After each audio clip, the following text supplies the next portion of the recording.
Welcome to Spirit Call. I'm your host, Jeni, and this is the podcast where I share all about my experiences as a psychic medium. Find all of the information at my website, jeniduranis.com, but for now, enjoy the show.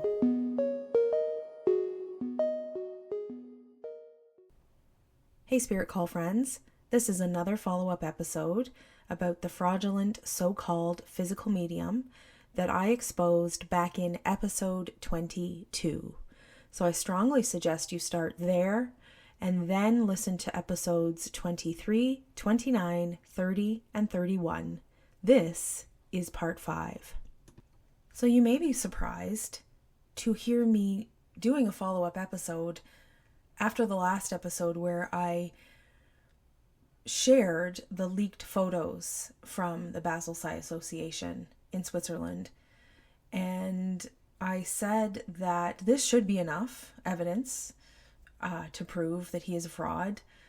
And unfortunately, the Basel Association has not responded to any of my emails or messages asking them for a statement about the leaked photos, about how they plan to handle the situation, how they plan to make this right, that they have been making money and supporting somebody who is a known fraud. And, you know, I sort of asked them how they planned to address the sold out seances that they have. And they went ahead with those seances.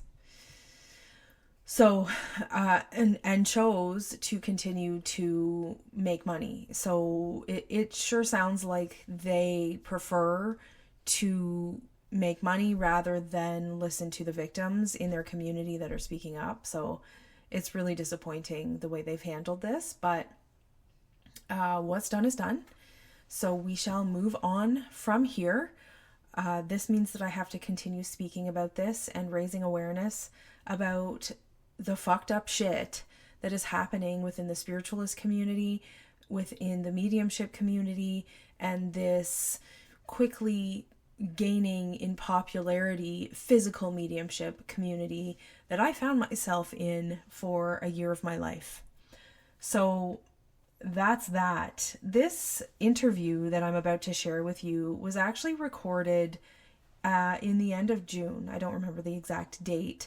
But back in June, before the photos were sent to me, I had a call with Susan Barnes. And Susan is the one who organized the conference that I went to in 2023, where I met all of the physical mediums that I have sat with. And attended her conference on physical mediumship. And many of you have asked, how did I meet him? Where did I meet him? And why was he allowed to come and work at Lilydale, which is supposed to be the largest spiritualist community in America? It has a long history, and it's well known. It's supposed to be a trusted place that people can go to receive readings, to connect with their loved ones, and also for mediums to go to receive trainings. And I think that for someone who is just getting into mediumship perhaps, or is looking for a trusted place to go, Lilydale might come up as one of those options. And so, given the history and the sort of brand, I think that it really is looked upon as, for many, a trusted place. Now, I think everyone has differing opinions on that, and we're not going to get into that here, but that's sort of what happened to me. I had been to Lilydale once before. This time, I've been there 3 times now.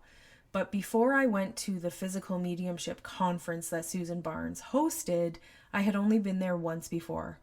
And I never really had another reason to go back. Mental mediumship for me, I don't like to take a lot of courses. It's not something that I am really seeking training or development in outside of my connection with spirit. I really let spirit be my teacher. So I was never really going to go to Lilydale for mental mediumship training. But when I saw this conference on physical mediumship come up, I instantly knew I had to go. And at the time, I thought I was being super guided to go because perhaps this is the next step for me. As a mental medium at the time, in my 8th year working professionally full time, I was kind of bored. I was looking for the next step. So that's when I came across the conference. And you all know I've been sharing about this journey on this podcast all along. And you may remember that I've stated that I've had to remove past episodes because they were about some of the things that I learned from this person that were untrue, deceptive, straight up lies, fabricated stories that he has created to make himself look legit. So I want to remind people that I didn't just go to 1 or 2 seances as a skeptic and leave as a skeptic and then come home and claim that this person is a fraud with no experience or knowledge of what physical mediumship is supposed to be. I have done an insane amount of research. I've read the books. I've listened to hours and hours of interviews and podcasts, and like I have said before, I'm a lifelong learner. So going to something like that, the conference in Lilydale, I still have my notes. I still have all of my experiences written down, my thoughts, the things that I wanted to come home and share, which I haven't even done that yet because I got so sucked into this physical mediumship bullshit nonsense. And again, like I've said, I still haven't shared about the cool experiences that I had in my own circle. But at this point, everyone's claiming that I'm jealous. And that's why I'm doing this, which anyone who knows me knows that's not true. So anyway, how was he invited to Lilydale? How did this happen? What's the timeline here? Because we have the video from 2016, and then not long after, he starts to pop up in America.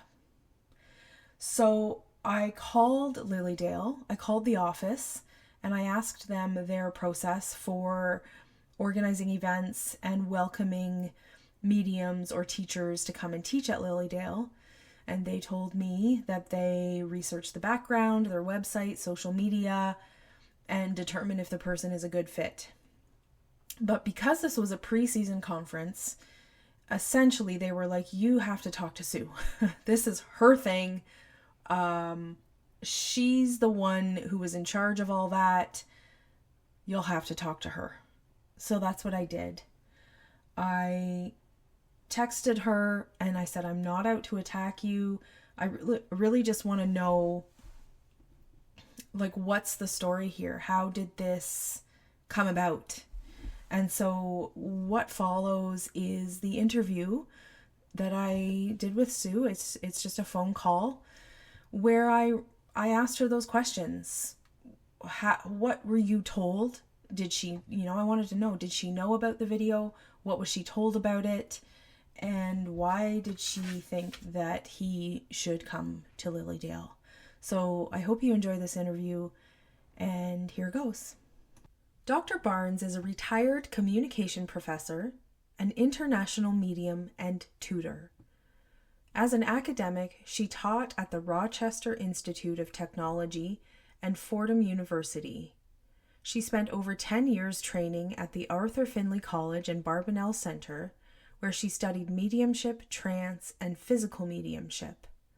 As a result, she received a prestigious certificate from the Spiritualist National Union in demonstrating and speaking. Additionally, she studied spirit art with the International Spiritualist Federation.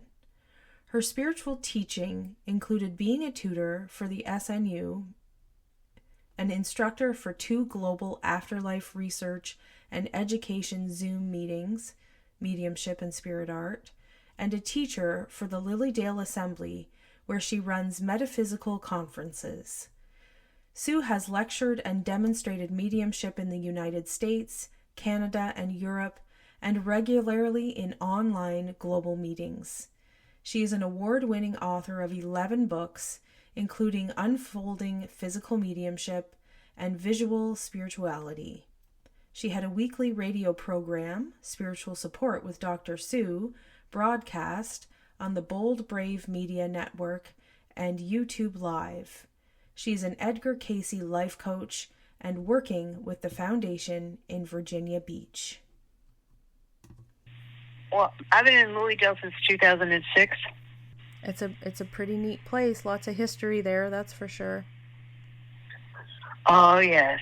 And unfortunately, so much of it's been forgotten. Yeah.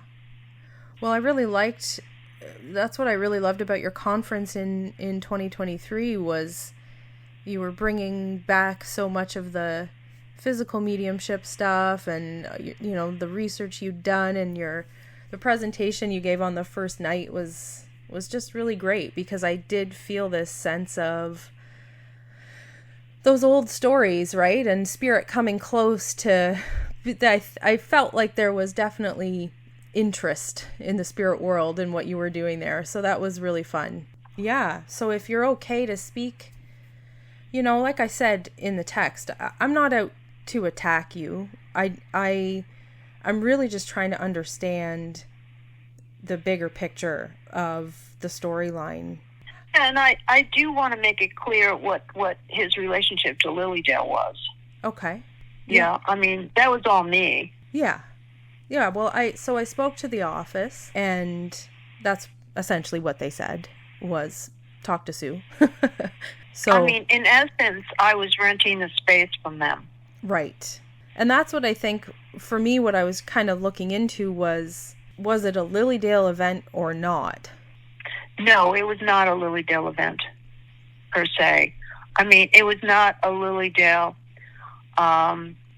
event that was created by or put together through their programming committee. It was an event that I totally put together and that I rented the space from them. Mm-hmm.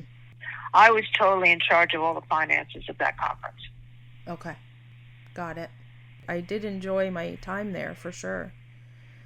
But I think for me, what now I'm concerned about, as you probably have heard, is putting together the pieces and sort of how you came to know him and trust him and invite him in 2023. Can you share a little bit about that? He had done classes at my Spirit Art Gallery in Casadega, so I'd been to his seances before. And he is a wonderful teacher. I mean, so I was having him come to Lilydale not as a physical medium demonstrating, but as a teacher to help people develop their own physical mediumship. And it was my understanding that I knew all about the event in England and the whole thing. And it was my understanding from his home circle, because I was in contact with members of his home circle, that Gary took a big step back after that, and that his whole motivation was to try to teach people about physical mediumship. And that was his desire after that event happened. And I personally had good experiences in his seances. Okay. So you were told that after he was caught on the film in 2016 that's when he took it upon himself to educate people about physical mediumship so that they could know what was and that they, what came out of their private group things was the fact that they wanted to teach people about physical mediumship. Like, when did you meet him? Oh, I can't remember how many years ago. Oh, it was pre-COVID. He came to Casadega. They were all here, and we took him to the Healing Temple Church services, and he did a bunch of classes, and he did some seances. I think that was one of the first times he came to America. Pre-COVID, like 2018 or 2019? Yeah, it was like that. It was like about then. Yeah, it was pre-COVID. I'm sure you know that my experiences were different than yours. You've said that you've had good seance experiences. So I since have done a lot of research, and that's when I came across that video from 2016. So had you seen that video before you invited him? Yes, but I also had been given an explanation of it. Okay. What was that? The explanation is this, and I've seen it, I've witnessed it in seances too, is that if the circle leader says to people in the circle, will you allow spirit to manipulate the body of the medium, and everybody in the circle always says, yes, we will, then they can do whatever they want to. Take him out of the cabinet, take his legs and switch them around, and do all kinds of strange things. So I don't know whether in that seance, whether they had given permission for him to be potentially out of the cabinet. Do you know Chris Connolly? I know of him. I don't know him personally. Yeah. He was there in that seance, and he has stated that at no time did the spirit team announce that they were going to do anything with the medium's body outside of the cabinet. And in fact, he says that there was no time that the spirit team announced that they were aware of the camera or any of those things. He said the seance went on as a usual seance would. Okay. The question also becomes, who put the camera in there? I'm told that the camera was put there because there was a previous seance shortly before, and the owner of the retreat had suspicions, and that there was further discussion and guidance to put the camera in the room, and then that's what they did. But some physical mediums tell me that the cameras interfere with some of the seance activities. I can only go by my own experiences as well. Personally, I do physical mediumship, and I was trying to work in the light, like they said, like the Arthur Findlay College people said, and nothing happened. As soon as I went completely dark, I got phenomena. Outports and things started to appear. Stuff started falling off the walls. Electronics started turning on. So I have to say the dark thing from personal experience is true, that you have to have the darkness. Now, I will say this. I wrote an article for the SNU called Physical Mediumship Fact or Fiction, where I talked about the fact that some mediums do what I call mixed mediumship, is that some mediums under the pressure, and I'm not going to say who or what, but I have seen this, under the pressure of having to perform for money, time after time after time, will resort to some magic tricks. But not all of the mediumship is magic tricks. It always starts with some reality there. And I do, when I go to a seance, I do look for spirit. I do look for certain things. I know a lot of the signs. Look for sessions that are repeated. They're doing the same thing over and over again. You don't get new phenomena. Looking for, there's certain tricks that I know they do, the spirit lights, and some of the other ones. And I have to say also, in that seance, when I held the hand, when he does the hand thing, I did sense my father. I very much so sensed my father with it. So there was spirit there, and there was phenomena that was not his hand coming out of the front of the cabinet. I mean, I've seen other mediums out of the cabinet. I've seen other mediums where the trumpet only goes as far as their arm outside of the cabinet. I've seen all of that. And so I look for, phenomena that's flying around the room, that's moving, and for things that are not repeated. Mm-hmm. So, and again, I have no idea what happened in Albany. Well, I only heard stories. Yeah. Well, what happened in Albany, aside from a few new things, was pretty much what I've seen in the video in 2016. I mean, there's variations, but a lot of the stuff is the same, like tipping chairs back, the glow-in-the-dark balls, the turning on and off the light to see the ectoplasm in his mouth. Those things are the same from 2016. So I totally get what you're saying if it's a repeated seance. Now, here I'm going to say about the tipping of the chairs. Now I'm going to tell you, I was someone that they threw it in the center of the circle. They tipped my chair.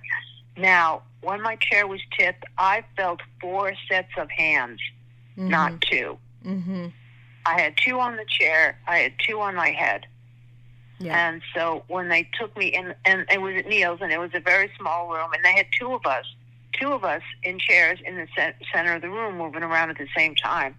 So it would have been impossible for a person to have been manipulating this. And I mean, I've heard the stories too. He has helpers, he does this, he does that. Mm-hmm. I think you're right. I think that there are definitely many unexplainable things that happen across all of the physical mediums seances. And it's like you said, you gotta get in there and make up your own mind. But I think it's hard for me to believe a lot of the other stuff when I see him naked and kind of laughing and moving around the seance room in a way that doesn't appear to be that he's in trance. And if he were, I'm not sure why Spirit would want to take his clothing off. And that's what concerns me is the video, right? I think, do you think it's fair to say a lot of people are just saying this, sort of like you said, we weren't there, we don't know? I mean, if you're not there, it's hard to tell. I mean, the only thing I can tell you is that it was my understanding that after the video, Gary was, deeply upset, deeply embarrassed by the whole thing, and that he did a huge backstep and just started working with a private circle, and then came up with the idea that, okay, I still want to be a physical medium, but I want to explain physical mediumship to people. So that there was a whole remorse, that's the word I'm looking for, that there was a lot of remorse there. There's a lot of psychological factors involved, and many people, if they're not paying attention, aren't seeing it through the same lens, right? Like you said, you have to come to your own. What I saw in Albany was straight up fraud. I didn't see any genuine phenomena at all, because I saw an empty chair. I heard the chair creaking. I saw his hand reaching for the zipper of his tent. this William. Have you met William? The head that comes out? Oh, yeah, I'm aware of William, yeah. Well, all I can say is that when I've seen the head come out, it was ectoplasmic. It definitely was not a mask. Okay. It wasn't very, what should I say? It wasn't very visible. Okay. So how much detail did you see? Like, how much what? How much detail? Like, how close were you? I was like a second sitter in to it. I mean, I was in the front part of it. But I mean, I saw an image, but it was definitely an ectoplasm. It wasn't a solid image. It wasn't a solid thing. Yeah. And it was vapor. Do you wear glasses in seances? Like, do you have glasses? I do, but generally I don't wear them in seances. So I know what the vaporous ectoplasm looks like. But it's not solid. I didn't see anything solid. Okay. Put it to you that way. So you didn't see, like, all of the wrinkly detail and the blank eyes? No. Okay. No. Huh. That wasn't there. It was just more of a vaporous head. I don't know if it was in a red light or just coming out of the tent in dark. Okay. No, he did not work in the light. I mean, the light would come on when we would see something in the room, but the light wasn't on for that aspect of it. Yeah. Just back to when you said that you touched the hand and you felt your father.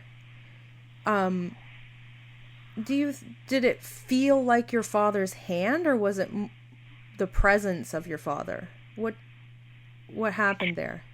It was more the presence of my dad. I definitely had the sense it was spirit, because I've had a number of spirit hands come to me during seances where they haven't come to other people. And this hand felt bigger. It felt much bigger and firmer. And the spirit just gave me the sensation of my dad. The ectoplasm I felt, definitely felt like ectoplasm. It stayed on my hand for quite a while. Okay. And the hand... After I sat down. Yeah. What? And did the hand feel very solid, like a real hand? Yes, absolutely. Yeah. Okay. Did you get hugged? But they do. I mean, no. Because a lot of people, and this happened to me too, when I went up to touch the hand, I didn't recognize it. And then the tent hugged me, and there was a whole body on the inside of the tent that hugged me back and kind of pulled me in. No, there were no. But this seance, there were no hugs. Okay. Only 3 people went up to the cabinet to have them shake the hands. And then, it was different. It was different. In your opinion, with all of your experience with physical mediumship, do you think it's rare that a hand could come out in light? Is that a rare phenomena? Yes, it is. Do you think that it's reasonable that the hand could come out 33 times in full red light in one seance? Well, I mean, what kind of hand are you talking about? Are you talking about a spirit hand that's ectoplasm, or are you talking about a solid hand? He has the solid hand, and it's supposed to be a loved one or a spirit guide or a spirit team of his, and it came out 33 times in one seance for everyone to touch. Well, that's unusual, because I've never seen him do it that many times. Always has been 2 or 3 people when I've seen it. Yeah. Same. Before the conference, I had seen it like maybe 8 people max. I hadn't even seen that many, yeah. 2 days in a row, I saw the hand over 50 times from about an arm's length away. And I the other thing too is that when I touched the hand and went up there, the hand came from the side of the cabinet, didn't come from the front of the cabinet. So it was coming out of, could you see, so there was no... It came like swooped in from the side of the cabinet. So there was no light on though, correct? No light. Okay. I think it's possible that the tent was rotated. Do you think 33 times is a lot, like in terms of what spirit is capable of, or I mean, spirit's capable of anything. Spirit can even work with the worst medium in the world if they want a message to come across. What I don't understand is what were 33 people in the seance, because Gary had told me he only wanted 20 in a seance. Do you think, you know how they say you're not supposed to make big gestures in a seance because you could disturb the energy? So you hold hands and kind of keep your legs in, and that's a protocol that you're aware of, right? Yeah, basically, yeah. Yeah. Do you think it's okay for people to be dancing and twirling in the middle of the room in a seance? No. Yeah. That's what I witnessed in Albany as well. Okay. Well, as I'm saying, some of the things didn't seem to be to normal seance standards. I mean, if there were people dancing in the middle of the room, that's not seance protocol. Yeah. Even the circle leader was clapping and kind of dancing. And you're not supposed to clap. I know. Yeah. You're not supposed to clap. I've heard, from what I've heard, there were some things that were a little bit irregular. Mm-hmm. I'll just say that. Mm-hmm. Yeah. Okay, so yeah, just to kind of to recap, you really just wanted to have an engaging teacher at your conference, and you were going off of people's word that he had recovered from that incident in 2016 and was just wanting to help people to learn. That was your reason for bringing him to Lilydale. There was no other... Exactly. The whole purpose of the conference was to try to bring physical mediumship back to Lilydale. So when you presented to the board at Lilydale what you wanted to do and who you wanted to invite, did they research those people thoroughly? I have no idea. I mean, I just presented them with the event and a list of names. Okay. But you have to understand, physical mediumship has not been on the radar in Lilydale. I mean, Lilydale has been mostly mental mediumship, so nobody there would have seen the video or known anything about the video, probably. Right. And you didn't tell them about it? Why should I? He was there to teach them the light. He wasn't there to do a seance. I had gone to his workshops at your conference. So like I said, I'm just trying to piece together where the researching into his background ended. It's like you said. You just took the word that he moved on from that.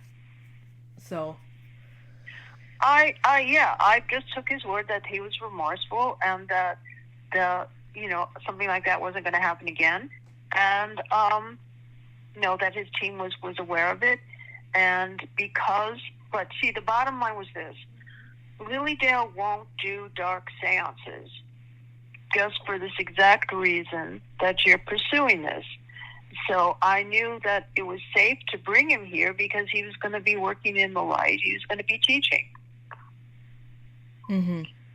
If people wanted to go to his seances at meals and decide for themselves whether it was fake or fact, that was up to them. Right. But that was a separate thing. That wasn't part of the conference in Lilydale. Right. From my end, as being someone who I wasn't really introduced to the physical mediumship world yet. From my end, it looked like it was part of the conference. No, they weren't. Yeah. Yeah, we did it that way because Lilydale will not endorse dark seances. Mm-hmm. If people wanted to go to his seances at meals and decide for themselves whether it was fake or fact, that was up to them. Right. But that was a separate thing. That wasn't part of the conference in Lilydale. Right. From my end, as being someone who I wasn't really introduced to the physical mediumship world yet. From my end, it looked like it was part of the conference. No, they weren't. Yeah. Yeah, we did it that way because Lilydale will not endorse dark seances. So Lilydale's okay with physical mediums so long as it's in the light? Yeah. Okay. Do they have like a written statement on that or protocol kind of thing like Arthur Finley does? They follow the protocol of the SNU, of the Arthur Finley College. Okay. But that's not like documented anywhere or... The Arthur Finley College protocol is documented. Yeah. And yes. I've been to dark seances at the Arthur Finley College. This was all before that happened. And then there was a big question about the falsity of some physical mediumship events. So they came up with this protocol that said no dark seances unless there's a camera. So it was over. Yeah. The physical mediumship stuff was over. Yeah. And so then they wrote this big, huge protocol up, and then there were some SNU members here in Lilydale that insisted that the Dale follow the SNU protocols, and at the time people agreed to do it. And when Neil one time tried to do a dark seance at the Leolin Hotel, there were protests.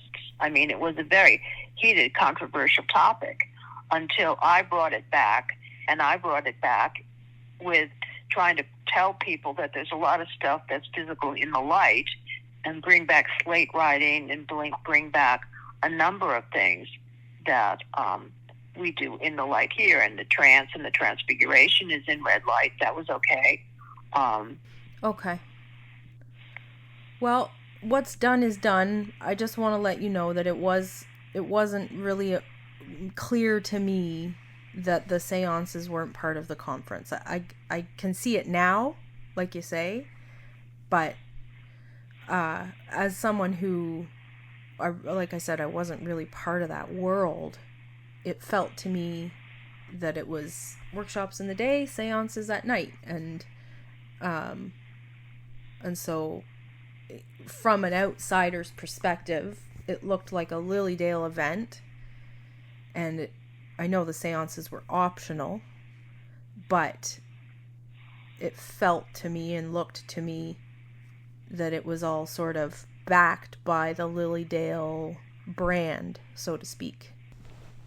Yeah, the only way that I could really bring the physical back to Lilydale, which was my purpose and goal of doing it, was to just pay them for the spaces.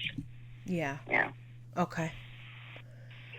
But they knew, I mean, they know very little about physical mediumship, the people on the board and stuff here. Okay. So you don't think that they did a background check on him? Because they told me that their process is to look up the person's website and social media and all that stuff to determine if they're a good fit to work at Lilydale. Do you think they did that? Yeah, that's for their programs. Yeah, that's what they do for their programs. That's right. Okay. But this wasn't their program. It was mine. Okay. So all the responsibility is mine on it. Okay. So they they weren't expected to do the same background search that they would do otherwise. Probably not. Probably. So bringing 3 physical mediums back to the Dale for the event was a big thing, Yeah. Yeah, it was really exciting, for sure. Well, I mean, I think you had a good time, didn't you? I sure did, yeah. It's just now, I've had to kind of pick apart a lot of my experiences. Like, I think you probably remember I reached out to you a few months ago, well, more than a few now, but back in the winter to say thank you for hosting that because it changed my life. Do you remember that message? That was me. Yeah, that's what we need to remember. And that was what I wanted to do. And that was the purpose of the conference. Yeah. Is to bring awareness of it and to help people understand that they can try these things, even though we don't talk about it a lot. It's latent skills. Try these different skills. See what resonates with you, what doesn't.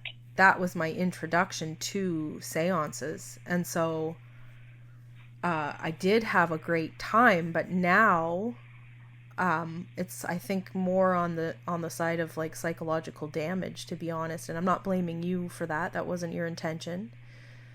But I'm really affected by it. Not just from your conference, but the journey that I began when I went. And again, that's not your fault. I'm not pointing the finger at you for that. But what I saw in Albany, was kind of the culmination of my time in that physical mediumship community, and it was pretty damaging. So that's the only reason I'm researching how he came to be there. Just trying to put the storyline together and see what explanations are people being given, and are they true? Because I think the one you were given is not true from what I've heard from other people who were there in 2016. And, this is the scary part. I don't know where his mediumship is going at what he's doing at the moment, but when I was bringing him here, it was dealing with his home circle, dealing with the fact that he was getting back to work, wanting to teach people about physical mediumship, and doing all these positive things to compensate for the negative that had happened.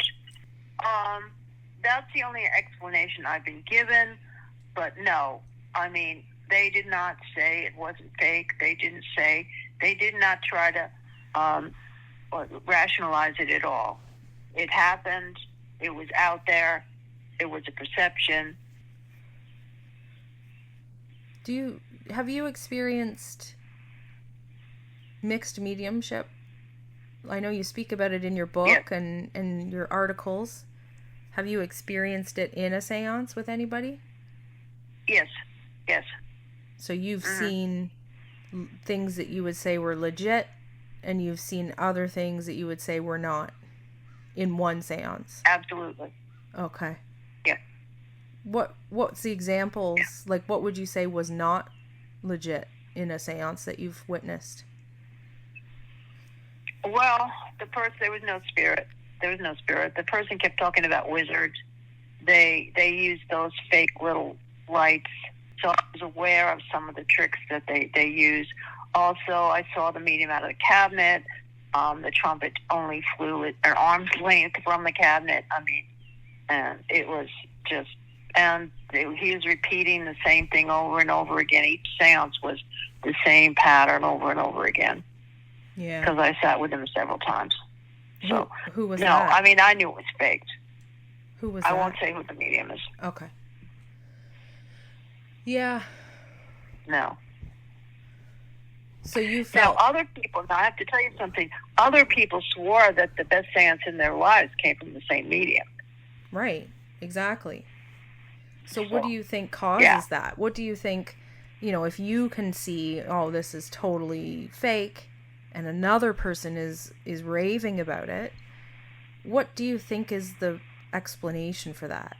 I mean, like, for the sitters, if one sitter says that was fake and another sitter says that was awesome, why do you think two sitters would have that such happened? Yeah, like why? What do you think causes that?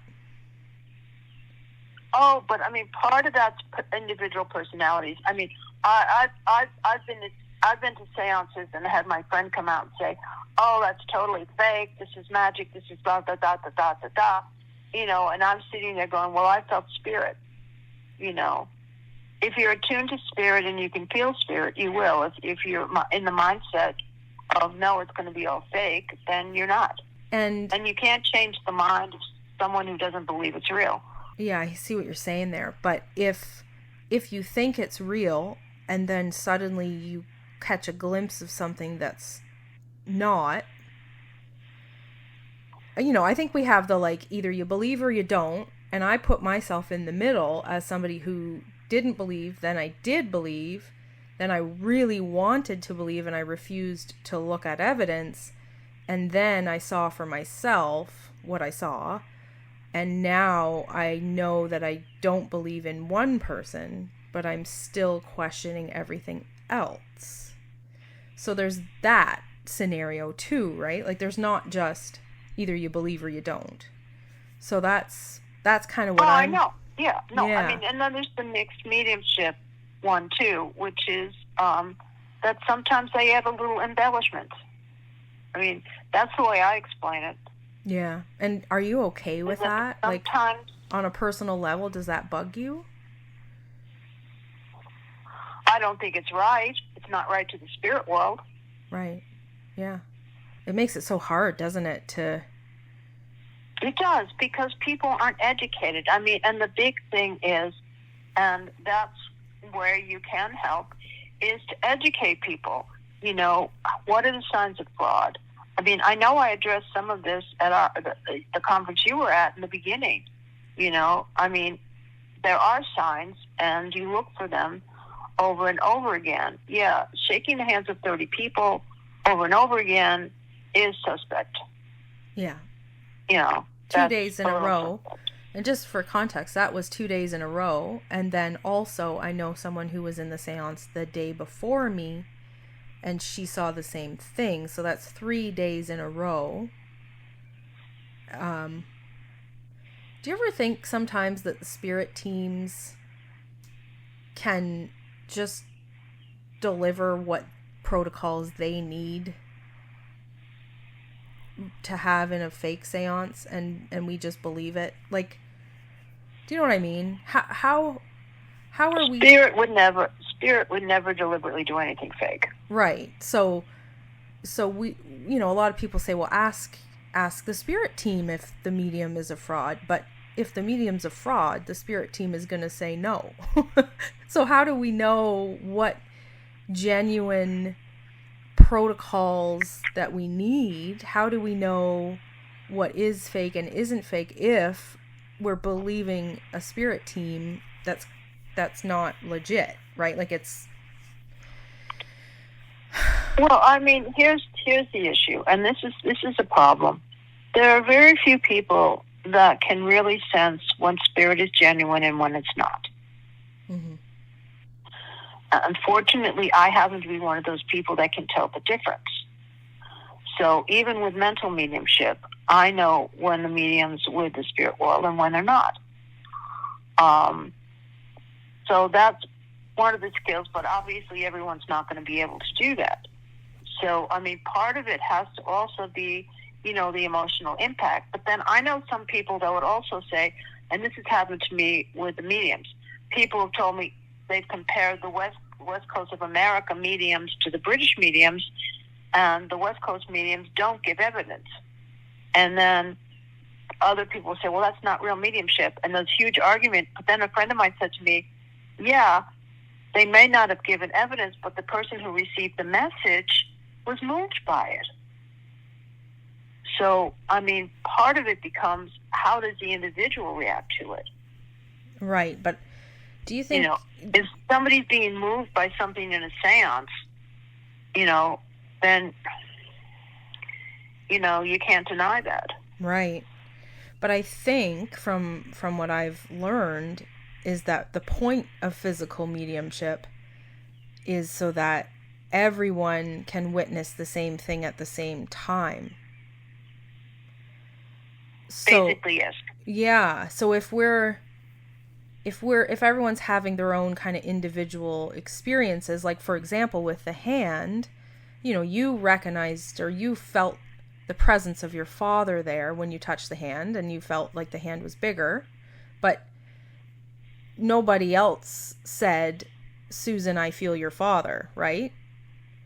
Like, was the rest of the room... Correct. They just Yeah. They just witnessed my reaction to it. Yeah. So that's part of the evidence that I think we need, right? You can say I had evidence, but the rest of the room can't speak to your evidence, and you probably can't speak to their evidence when it comes to the hand phenomena. So right, but then my question to you is, of the 30 people that shook the hand, how many people felt the presence and how many didn't? Right.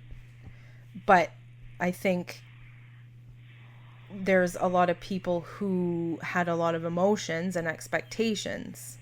And so they're going with it, so to speak, because I spoke to someone after and asked her, I said, how did you know that was your sister? And I said, did it feel like her hand? And she said, no. It's the way I got hugged. My sister always hugged me. And so I think there's a lot of expectation mixed in, right? That I'm looking at the same hand coming out 33 times because I can see it clearly. It's not getting bigger. It's not getting smaller. Yet some people are looking for their young children and they're saying it was a small hand. But what I witnessed is that it was the same hand. So, if it's okay that they're having their own unique experience of the hand, that's fine. But I think we need to look at, but I thought physical mediumship was supposed to be evidence for the whole group. Generally it is. I mean, the phenomena people witness. I mean, people see it or hear it. Mm-hmm. So generally, but not everybody does. I mean, even with the transfiguration, there'll be people in the room, and not 100% of the people will see the same faces. Yeah, so. That's the thing. I think my kind of takeaway from this last year of my life has been that there's a lot of complicated pieces and a lot of opinions and a lot of history and books and places we can research, but I'm kind of feeling like maybe there's a way we can start from scratch, start by just going back to basics. What do we know? We know if we sit for spirit, they'll show up. And how can we... That's right. How can we do this in an ethical way that doesn't do any harm to someone who's grieving or just take advantage of people that want to give you their money, right? Because that's the hard part about all this is there's people who are grieving. And I think, do you ever think sometimes there's a lot of like entertainment value? Not that all of it, I don't want to say all of it is fake, but it's fun, right? I think it's fun to go to a seance, but do you ever lose sight of the fact that maybe there's a brand new person that's grieving? I don't hear of too many people that are grieving per se that go to physical seances. There are physical seances junkies, I mean, that go to them all the time, over and over and over again. And I'm not that type of person. I go when I think it's important or there's a person I want to see. I mean, it is sad. You don't want to hurt people who are grieving. You want to help them the best you can. But that has to do with a lot of integrity. It has to do with the integrity of the medium and what they're doing. And so maybe we need to get back to basics and maybe get away from these mediums that are doing it grandstanding like the Davenport brothers did years ago and all of this. So we need to get back to home circles and let the phenomena happen naturally. It's interesting that he would say that, given what I witnessed him doing. It's almost like he knows, from my perspective, I feel like he knows the right things to say, but that's not what I've seen him do. So that's what I mean by it's psychologically damaging, because you have to pick apart what you've heard and who you think you know. And the more research I do on him, the scarier it gets. Well, I have not done the in-depth research you have been doing. All I will say is that people do all kinds of things. Mm-hmm. And people, even you think you know, will do some things you don't expect them to do. I have no idea what his motivations are. I do know that he does have a lot of supporters on one camp, and I know on the other side he has a lot of people that don't believe what he does. I mean, I've had people tell me not to associate with him, but, that's everybody's opinion, and I just take it all in and see what I believe and, again, try to dismiss the stuff I don't. But if I saw it in the way you're describing him, then I probably would never have him back, but I can't say he did any of it because I didn't see it. I was in one of the best seances with him when we only had 6 people there. It was an amazing seance. Mm-hmm. But again, I haven't seen it. Do I believe what you're saying? I believe, you believe what you're saying. I absolutely do. I know that mixed mediumship is a very strong reality. It does happen. Yeah. And as a controversial figure, he can't come back and work in Lilydale for a different reason. You have to have the right visa. Yeah, I know that he doesn't have a working visa, and he had to cancel. No, he had to cancel all of his summer events.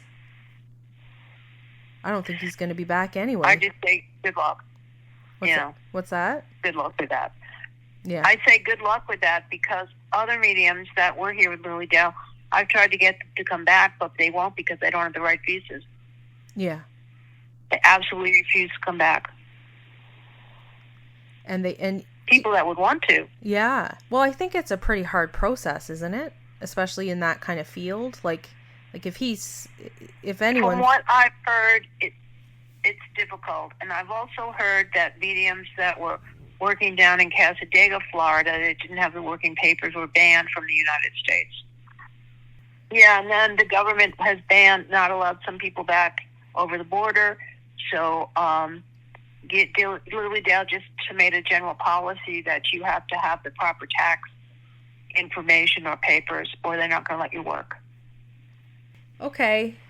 Well, if there's anything else you'd like to add, any final thoughts or anything? No, I'm still going to encourage physical mediumship here in the light, and we'll see what happens in Lilydale.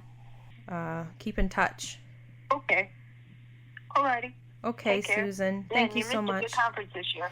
I know. Well, I think at this point... This year's was even better than last year's. Yeah. I think at this point, nobody's going to want me back in their seances. I think I kind of... Well, we didn't have really any seances. We just had lots of fun classes. Aw. No, as far as I'm concerned, you're welcome back. So, Awesome. Thanks, Sue. I appreciate that. See you in the future. Okay. I appreciate it. Thank you. All right. Okay. Bye. Thank you. Okay. Bye-bye. Bye. So there you have it. Sue was told a story that wasn't true.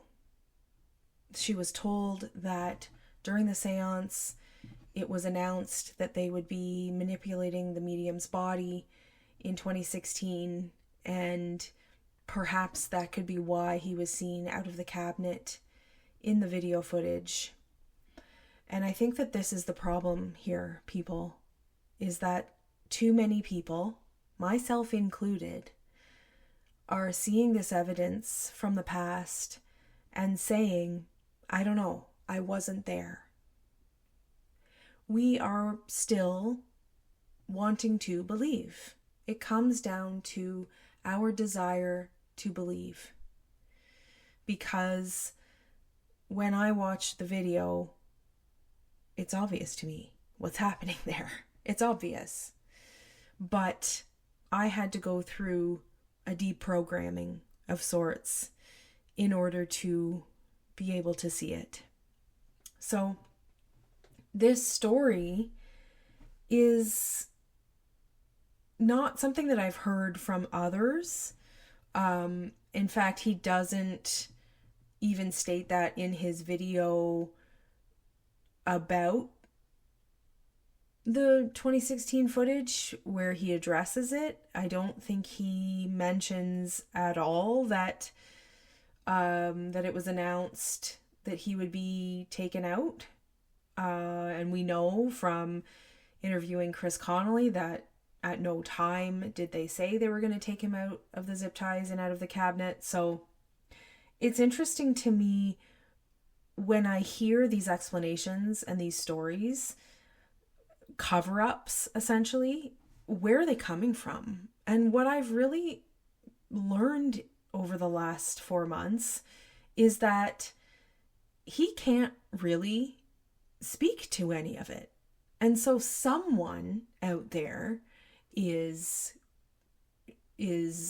communicating with potential hosts, setting up events, and creating stories.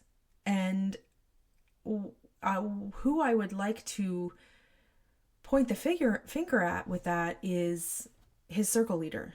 I mean, we have to remember, he is supposed to be in trance the entire time and has no recollection of what's going on in these seances. So any of the information that is supposedly delivered from the spirit team would be delivered to the group, and the one person who is consistent throughout all of the seances over the years is the circle leader, who is supposed to be the one retaining this knowledge, whether they're recording it with a tape recorder or if she's just learning what Jimmy, the spirit guide, is delivering and she's retaining that information. It's up to her to be sharing what's going on in these seances, and you'll find lots of footage of her on YouTube and interviews of podcasts where he's not even a part of the interview and she's sharing everything that she's learned in these seances. So we have to consider here that there's more than one person involved, and I'm kind of investigating that aspect of this situation as well. So, you know, she's the one that told Susan that no. He, at the beginning of the seance, they mentioned that they would take him out. They asked the sitters for permission and they all said yes. And so that's what they did. And so for Susan to see that video footage combined with that story, combined with the fact that she wasn't there, this is what so many people are doing. I wasn't there, and this is what I'm being told, and I want to trust the person, and I want to believe. So this is fucked up. And then the story that he took it upon himself to begin teaching at this time. I think we all know why he had to start teaching.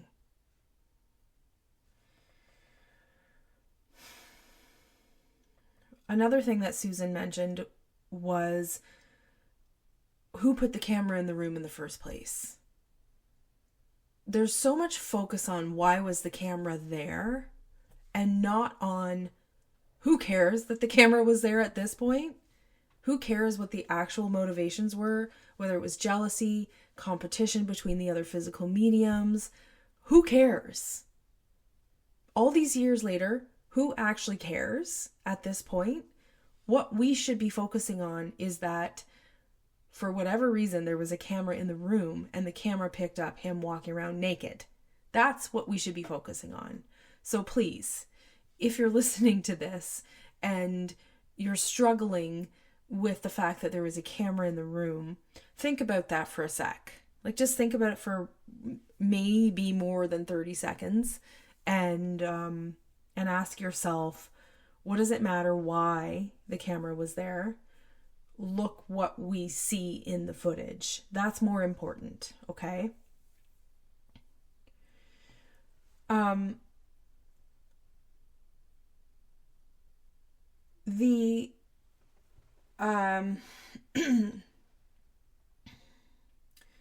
This mixed mediumship story is also getting on my nerves here, because let's pick this apart for a sec, okay? We have this story in more than one place. I've seen this in books. It's in Susan's book that I've read, that mixed mediumship in seances is a thing, and Susan speaks about this. You heard her talk about it. And these are my thoughts over a month later to that explanation. As a mental medium, if I were to say to you, there's a lot going on in my life right now, I'm under a lot of pressure, and I have a really busy week of clients coming up. So just for today, because I'm so tired and I'm under so much pressure to perform and do a good job, I'm going to Google my clients and see if there's any obituaries that I can find. I'm going to go on their Facebook and I swear, just for these 2 readings, I'm going to fake it a little bit. Or I'm going to Google who they have in the spirit world, and that's going to be what gets me started in the reading. So I know I don't have that pressure. But the rest of the reading, I swear, is going to be legit. Can you fucking imagine if I did that and told people that, or when I got caught, made up that explanation? Like, just think of, is there any mental medium that you know that you would accept that from? The answer is no. Not in a million years would we accept this explanation of mixed mediumship. So why do we accept it for something that is supposed to be rare, for something that's performed in the dark, for something that has very little evidence of loved ones in spirit? Why is that? Like, that shouldn't even be in the vocabulary. So, again, these kind of like terms and explanations and the language and the sort of, over the years, many mediums did this, and so it's just the way it has been done. Like, why are we feeling bad for the physical medium who thinks they need to perform at all times and play tricks on us to deceive us into making us think they're legit because they are under so much pressure? Why can't it just be, tonight the energy's not working, so here's all we can do. There's only going to be a couple things in this seance, and the rest of the time you're just going to be sitting there singing. I would rather that be what happens. I'm sorry.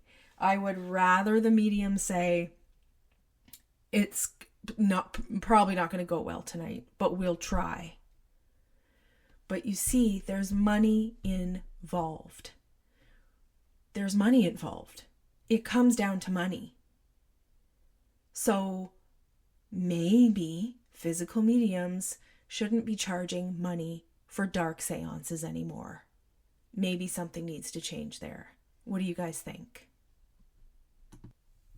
We also have an account of William, the head, from Sue in this interview, and she speaks about how it was in the dark when she saw him, and how she wasn't wearing her glasses, and how she had previously seen ectoplasm, which was luminous and white, And that's what she claims she saw in that seance. So this is, again, what makes this so complicated, because we've got my experience of William and the experience of the sitters in Switzerland who took the photos of William, where there was quite a bit of red light on in the room when he emerged from the cabinet, and compared to Susan's experience of William, where it was dark and she could basically just see the shape of a head. We can't compare these two experiences because they're not the same conditions. And we can't compare eyesight. She's supposed to be wearing glasses and she isn't. And I have very good eyesight. So you can see how complicated this is, right? You can understand how Susan saying, I saw William, definitely ectoplasm. And then the next time somebody who goes to a seance sees William, they're not only trusting the circle leader, they're not only trusting the medium, but they're trusting Susan.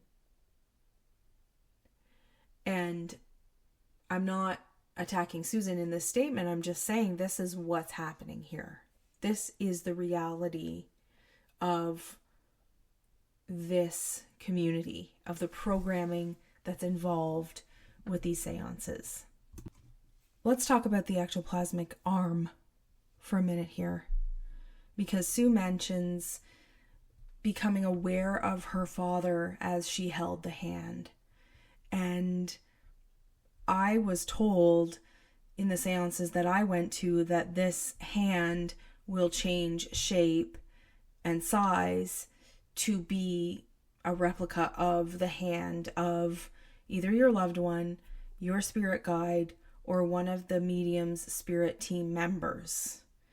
And that's not what I experienced. I didn't recognize the hand. And as I've stated over and over again, that I've seen this hand over 50 times, and it didn't change. So now we have his circle leader recently posting on her Facebook page for her center in Australia a post attempting to explain the arm. And it says this: my understanding so far about the process of the ectoplasmic arm and hand during seances.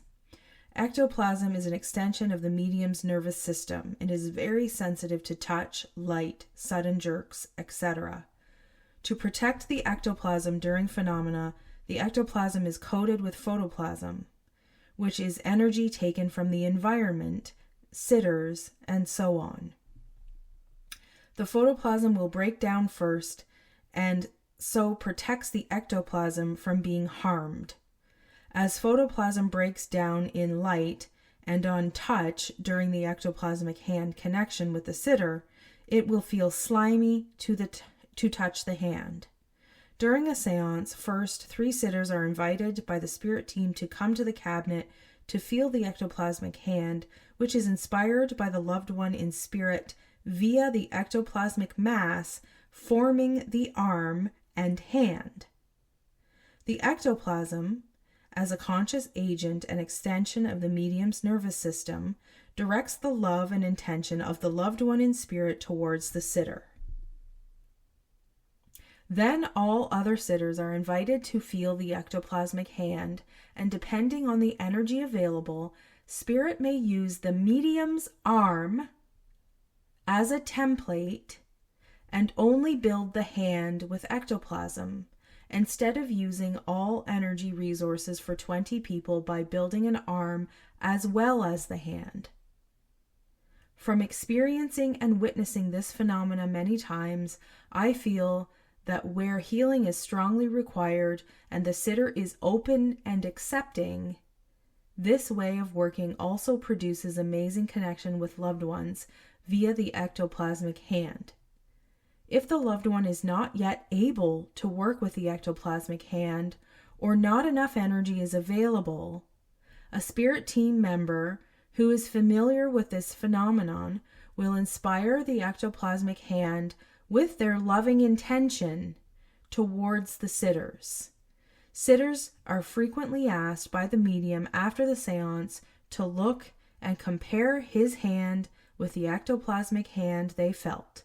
And sitters report the hands are very different, and often the loved one's hand had a certain look, feel, or abnormality, for instance, which was clearly recognized. The phenomenon is not new and has been used and documented with many past mediums, like in masking, elongations, transfiguration, and even materializations, as the spirit team builds the ectoplasmic mass, and the loved one uses this ectoplasmic mass to achieve their goal by impressing their intention into the mass. In all these instances, working with ectoplasm is not the only way to work, as sitters' perception of the energy is also frequently used in seance rooms. Okay, let's recap that. It's an ectoplasmic arm formed to look like your loved one's arm. It's coated in photoplasm to protect the ectoplasm so the medium is not harmed. You get to touch it, and if you don't recognize it, or if there's not enough energy, they will use the medium's arm, and it will be only the hand that is formed to be your loved one's hand.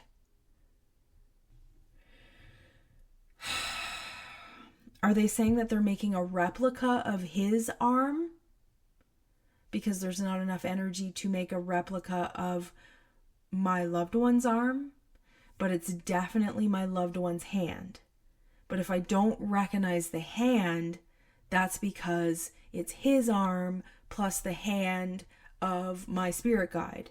And if it's not my spirit guide and I don't recognize it, which I wouldn't, because my spirit guide never lived with me physically on this earth at the same time, if it's not my guide, it's his guide.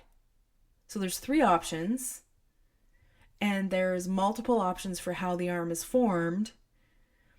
And depending on the energy, if none of those things are possible, it's just going to be like a random arm and a random hand, and we're just going to play with your perception and like mentally make you think it's somebody's arm. So if you're thinking it's your loved one's arm, because we're playing with your perception, regardless of what the arm looks like, to say Jeni, who's watching the same arm come in and out 50 times, and it's not changing, that must be why Jeni saw the same arm, right? Like I must have seen the same arm over and over again because they were playing with the perception of the person holding the arm.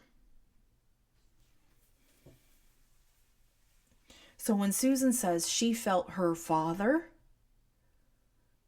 when people are walking up and feeling their loved ones, I want you to know you are bringing your loved one to the seance. You are thinking about your loved one. You are missing your loved one. You are hoping it's going to be them. Or you are assuming, and when you ask the question and the hand shakes back and says, yes, it is, that's what's happening there. This is not your loved one's arm. It's not. So this is the perfect example of what I mean by creating an explanation for literally anything that is ever questioned and making things look legit by constantly adding more confusing details to something that should be pretty straightforward. Either it's your loved one's hand or it's not. And so this is where the spiritual arrogance comes from, that I'm supposed to be just not intelligent enough to grasp this concept, when it's actually gaslighting. Guys, this is gaslighting. So please think about this, okay? Another thing that's been tossed around a lot is that since 2016, he has gone back to his spirit team, worked very hard to be able to develop phenomena in the light. Now, I would like to remind you all that what that really means is that there is a light that is switched on at the perfect moment to witness something that has been set up in the dark. So again, this story of, well, he's working in the light now. There's light in his seances. He's advanced. He's an advanced physical medium.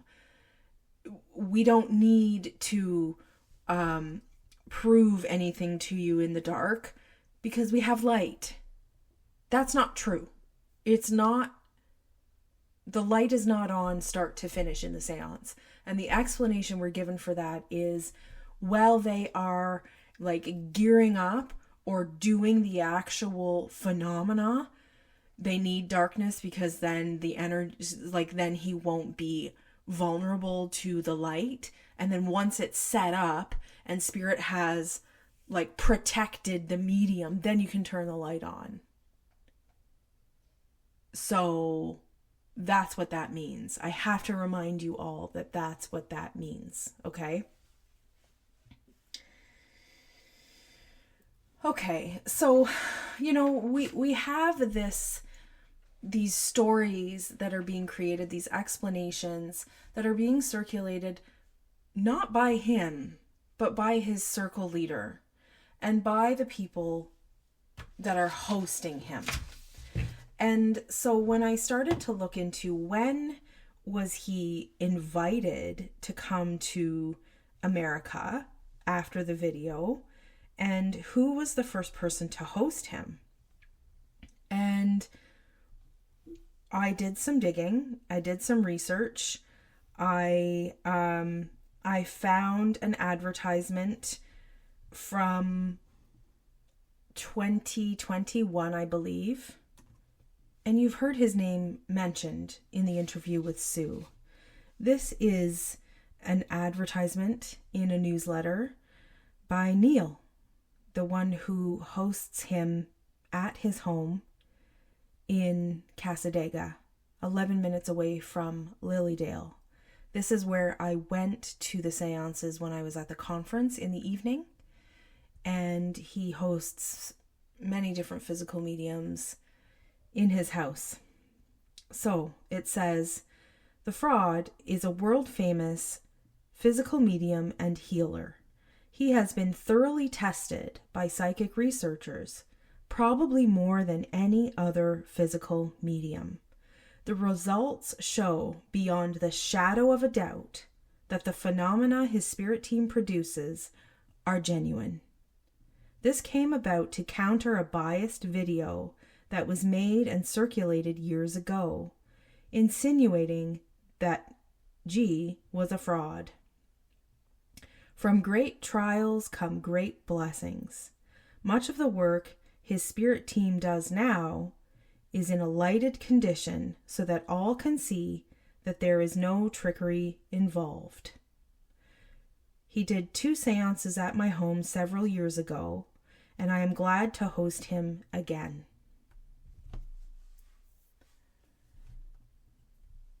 Interesting, isn't it?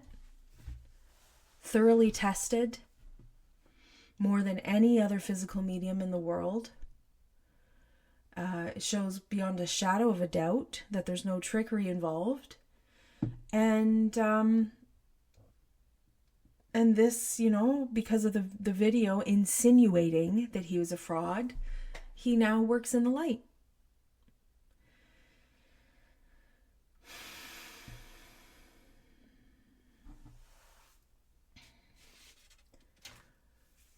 One of the things that Sue and I talked about was how one sitter can think that a seance is awesome and another can walk out and think that was total nonsense.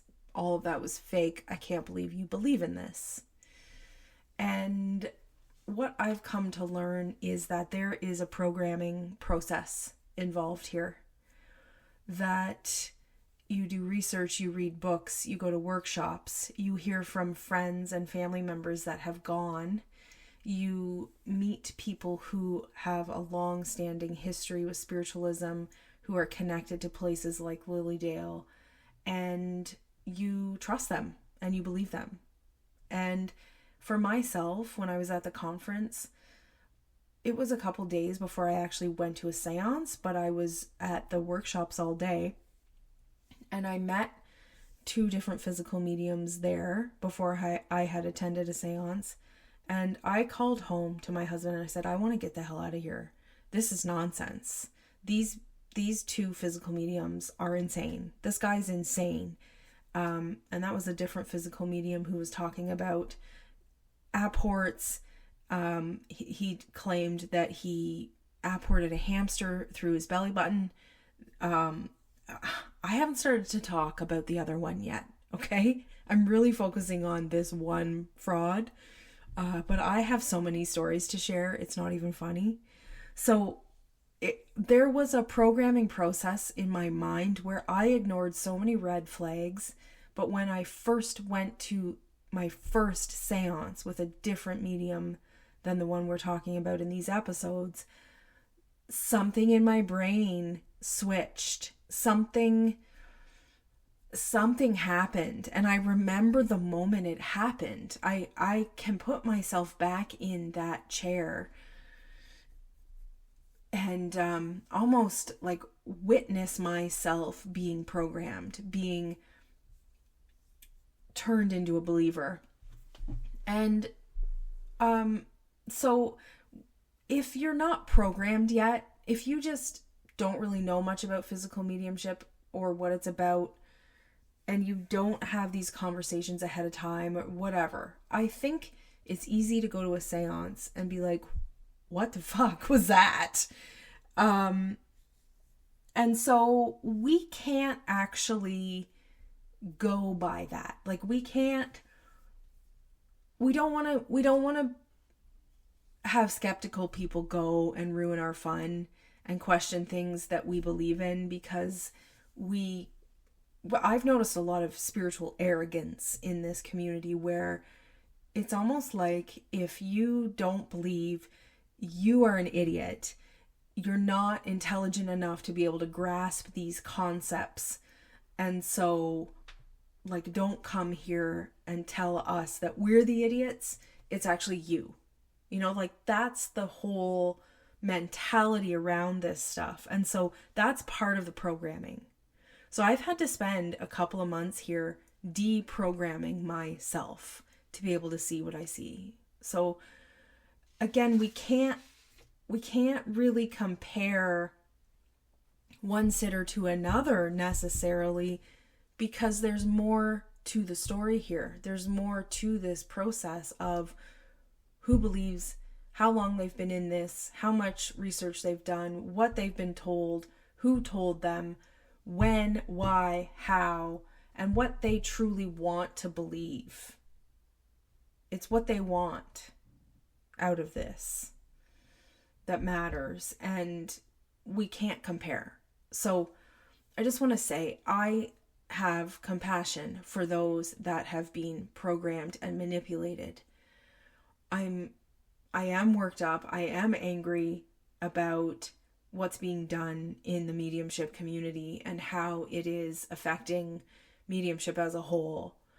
But please, if you have come to the awareness that this stuff is nonsense with these people, please be kind to those that still believe, because there's so much involved with why they want to believe. They've lost loved ones, and I know that Susan didn't really think that many people were going to seances as grievers, but I have to remind you that people are. I have met people that are there hoping that their husbands or children or fathers or mothers are going to materialize in a seance. So please be kind and just plant the seeds of truth, and people will come around when they do. But again, I will state here that my mission is to protect future victims, to protect the spirit world, and to protect mediumship as a whole. So I guess that's it for this episode, everybody. Thank you for listening. Again, send me your messages. Send me your stories. I've received so many at this point. It's really hard to keep track, but I will do my best to get back to you as soon as possible. And the question remains, will there be more episodes? Judging by some of the recent activity on social media, I'm going to say there's a pretty good chance there's more coming. All right, I'll talk to you then. Bye.